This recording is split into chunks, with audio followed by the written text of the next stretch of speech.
قبرستان جاؤ گے، دعائیں کرو گے، حاضری دو گے، لیکن چلتے چلتے باتیں کرتے کرتے شیخ برات میں قبرستان کیوں جانا چاہیے؟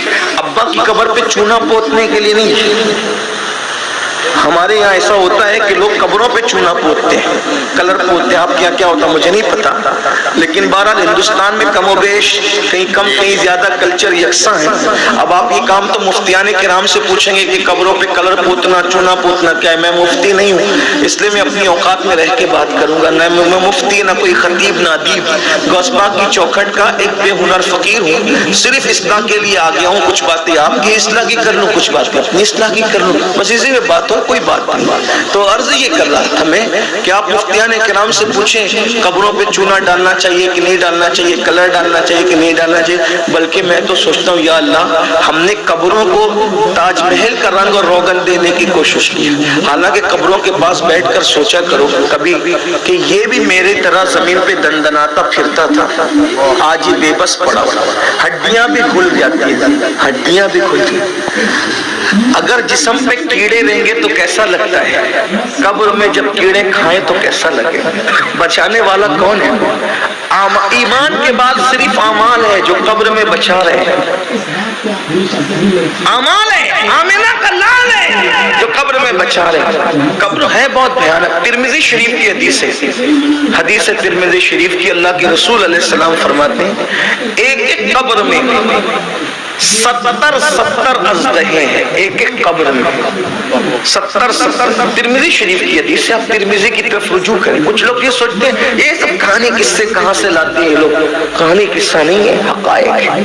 میرے امام کہتے ہیں اندھیرا گھر، اکیلی جان، دم گھٹتا، دل اگتاتا، خدا کو یاد کر پیارے، وہ ساتھ آنے والی ہے، اترتے چاند ڈھلتی چاندنی جو چاہے کر لے، اترتے چاند ڈھلتی چاندنی جو ہو سکے کر لے، اندھیرا پاک آتا ہے یہ 2 دن کی اجالی ہے، بہت دن تک کے یہاں کی چلت فرت نہیں رہے گی، مال و دولت نہیں رہے گا، مال و منال نہیں رہے گا۔ میرے بھائیوں میری بہنوں ذرا تصور تو کرو، ذرا غور تو کرو، سچے نبی فرما رہے، صادق و مصدوق فرما رہے 70 اژدہے، اور ان اژدہے کی کیفیت حضور بیان کرتے ہیں، فرماتے ہیں ایک اژدہا اس میں ایک 70 تو سبھی اتنے طاقتور ہے، ایک اژدہے کی طاقت یہ ہے، آقا کریم صلی اللہ علیہ وآلہ وسلم فرماتے ہیں اگر وہ زمین پہ صرف پھنکار دے، یعنی سانس لے لے اور سانس کو باہر پھینکے پھنکار دے،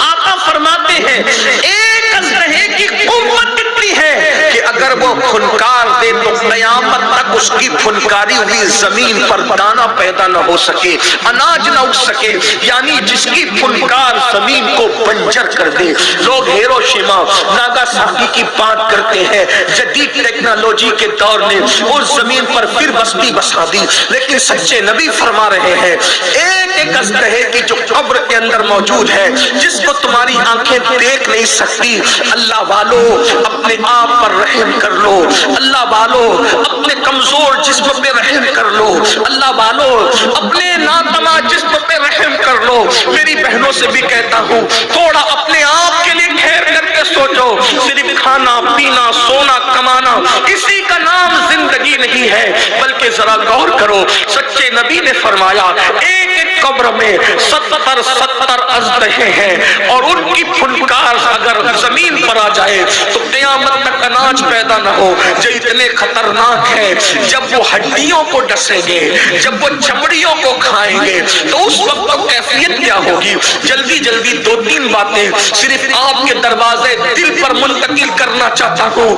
دین کو کھیل تماشا سمجھنے والوں، آخرت کو رسمی طور پر دیکھنے والوں، میرے نبی نے یہ بھی فرمایا کہ قبر میں ایک اژدہا ہے اور اس کا نام ہے شجاع الاقرع، اس کا نام ہے۔ وہ شجاع الاقرع کیا ہے؟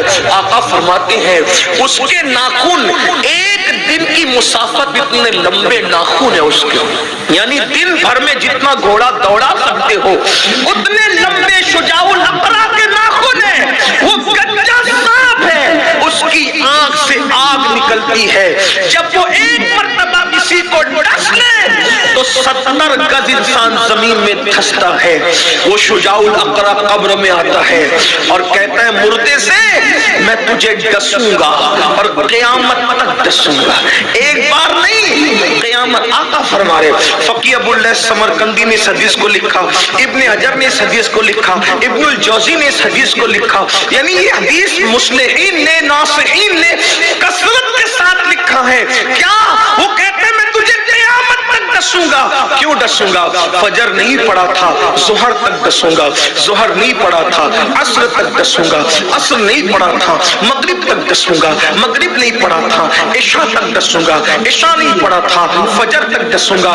قیامت تک ڈستا ہوں گا. جس کا ایک ڈنڈ 70 گز زمین میں دھسا دے، جب وہ بار بار مارے گا تو کیا انجام ہوگا؟ سوچو.